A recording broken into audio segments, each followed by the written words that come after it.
حکیم لقمان کی 11 نصیحتیں۔ نمبر 1، اپنی اولاد کو علم اور ادب سکھاؤ۔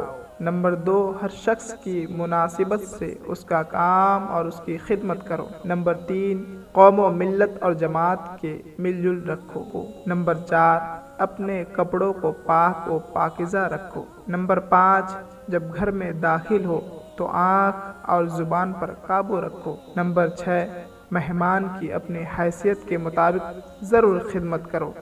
نمبر 7، سخاوت کی عادت ڈالو۔